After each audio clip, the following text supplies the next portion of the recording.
Hello everyone and welcome back to my channel. My name is John, and in this video today we're going to talk about the effects of the weakening ringgit against the US dollar.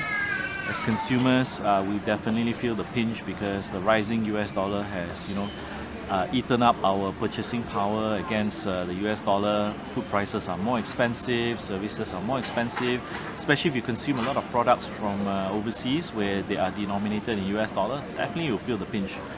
As consumers, we cannot change much about this. This is beyond our circle of control. But as an investor, can we put on a different lens and position ourselves to benefit by riding on companies that will benefit from the strengthening of the US dollar? So in this video, at the end of it, I'm going to show you two companies in two different industries and how currency fluctuation, especially the strengthening of the US dollar, impacts their bottom line. So stay till the end if you want to understand how these companies bear through this storm. As a disclaimer, I may own some of the stocks mentioned in this video, and again, if you do need financial advice, please refer to a licensed representative. And I also do apologize on a little bit of the audio background noise because I'm traveling at the moment, but I do still want to stick to a Monday and Thursday routine so that I produce videos that are valuable for you.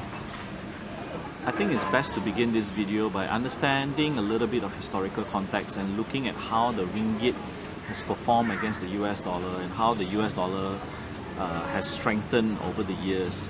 So if you look at the graph on the left, you can see there's a certain particular area where the ringgit just went bazooka.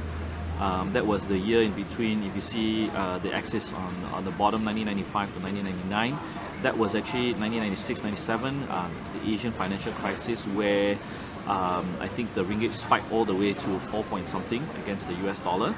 And that's where our fourth Prime Minister stepped in, Dr. Mahathir, and stepped in and actually pegged 3.8 ringgit to 1 US dollar and maintained that peg through various mechanisms that were executed by our central bank, Bank Negara.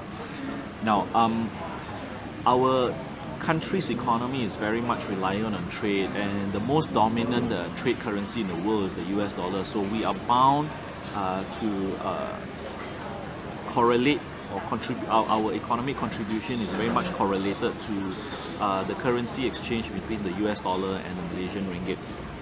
Now, the second currency that I think is very, very correlated to the Malaysian ringgit is actually the Chinese yuan. And in the past, you could exchange 2 Chinese yuan for 1 ringgit, and today the yuan has actually strengthened where 1 yuan is equivalent to about 0.6 to 0.7 Malaysian ringgit cents. Okay. Now, why is that comparison actually done? Is because a lot of our intermediate goods, which are bought, intermediate goods are items like semi-finished products that you bring into or import into Malaysia, and the manufacturers here actually value add and they export them out as finished goods. And these two currencies actually very much bear correlation to whatever value of our GDP of our exports of the country as a trading nation.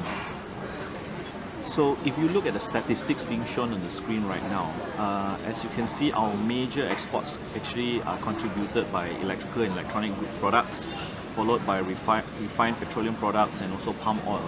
But more importantly, to see the real effects of currencies fluctuation and the volatility, we actually have to look at this thing called a trade balance. Now, let me explain the basic mechanisms of a trade balance. So a country sometimes have to import more rather than they export. When they import more, look at the country like Sri Lanka, where they have to import a lot of food produced like sugar, meat and all that, because it's not produced organically or in country. And they do not have a very strong manufacturing base like Malaysia with the electronic sector. They do have a textile industry, but their exports are actually less than what they import. And therefore, on the trade balance, there is actually a deficit. That means there is more import, means more money being spent to import, and less money being received because they are actually exporting less. You think of export as like sales, and import is like buying raw materials into your country for it to be consumed. Now, in Malaysia's case, we have a very healthy trade surplus. That means whatever we export is actually less than what we import. And more importantly is this, if you drill into the numbers of the import, a big chunk of our import are these things called intermediate goods. Now, in the earlier segment, I explained about intermediate goods, which are semi-finished products that are being imported to our country, value add, manufactured into finished goods, and actually exported. And as you can see, 51.8% of whatever imports into Malaysia are intermediate goods. So we run less into the worry of turning into a Sri Lanka, because you do not get so much of the country's import bills to be food products, consumption goods, which is under consumption goods, right? And therefore, as a trading nation, I see this as a very healthy sign. And therefore, as an investor, how do we position ourselves, knowing that the largest export chunk of the country comes from three main industries, which is electrical and electronic products, refined petroleum products, palm oil based products. So as I mentioned at the end of the video, I'm going to showcase two companies in two different industries and how does the impact of this currency fluctuation impact their business. So before we begin analyzing these companies, we have to understand a very basic concept called unit economics. Now, I would like to break down unit economics into four main criteria. The first is actually raw material costs, second is labor, third is the financing or interest costs, and last but not least, sales and marketing. But in a diminishing economy or economy that is going into a downturn, the last factor, sales and marketing costs, can actually be turned on and off. That's the beauty about the business. There are certain variables that you can turn it on and off, but certain variables that you can't, especially like if you're a very manufacturing based business, you actually can't turn off your raw material costs because you need raw material to actually produce goods to actually sell. So therefore you have to find some mechanism to either hedge the rising prices of raw material, or you have to find some way to improve your efficiency of your labor, or by through automation or whatever, to make sure you still make a profit at the end of the day by selling your products. So the first company I'm going to cover is a very manufacturing based company, and this company is called BP Plastics. So if you think about the unit economics of it, they need to buy raw materials in the form of resins or polyethylene as the raw materials to be converted into stretch film or blown up film plastic wrappers as their end product. So what do they owe their suppliers, the guys that they buy their plastic resin or the polyethylene from? These are shown in the form of trade payables, and for the year 2021, what they owe, the payables owed in US dollar denomination is actually 42 million. And what do they bill their customers are actually recorded either in sales and receivables, and in this case the US denominated receivables are actually 27 million. So there's actually a deficit in the sense that they owe more to the suppliers in US denomination as compared to what they will collect from the customers in US dollar terms is 27 million. Therefore, the strengthening of the US dollar towards the ringgit is actually detrimental for them, because an increase or the strengthening of the US dollar by 4% will actually result in a net loss or the net negative effect of about 392,000 for the year 2021.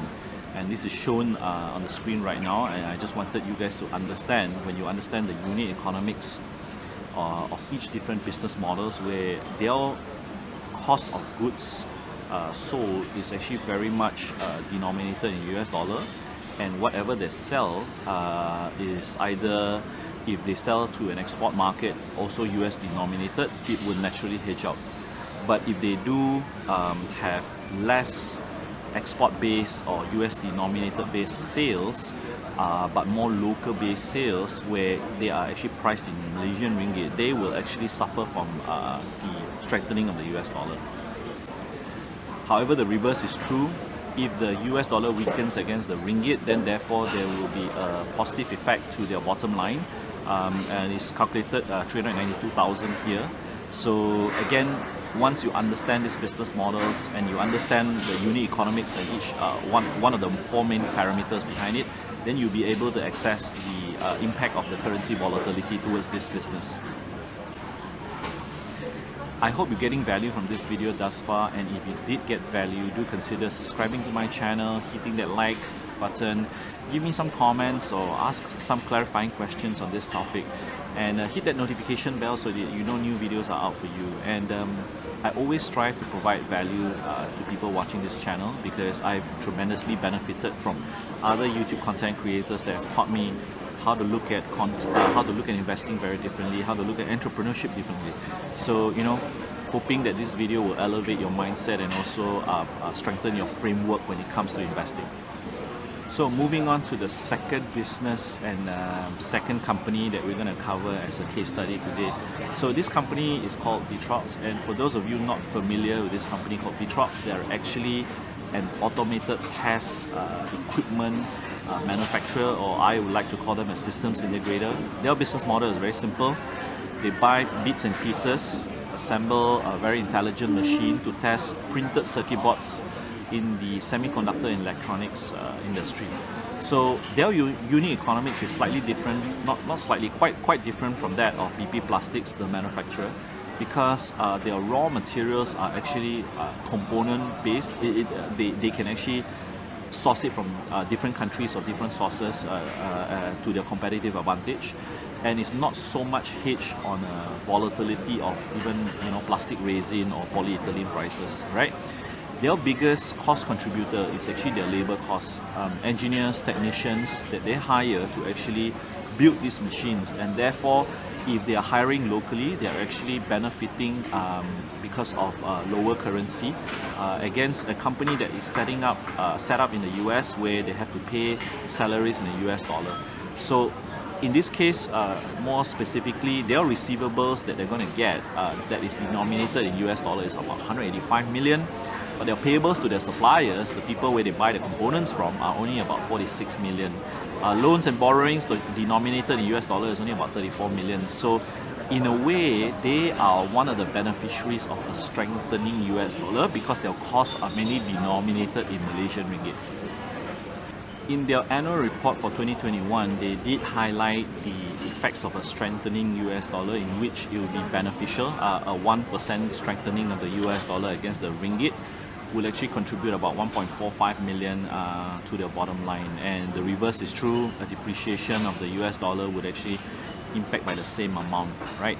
So the main point I'm trying to highlight is different business models with different cost structures, different unit economics would tend to behave or benefit differently from the strengthening of the US dollar, and therefore it is important for us not just to make a simple correlation of all companies that export will actually benefit from a strengthening US dollar. Not necessarily true.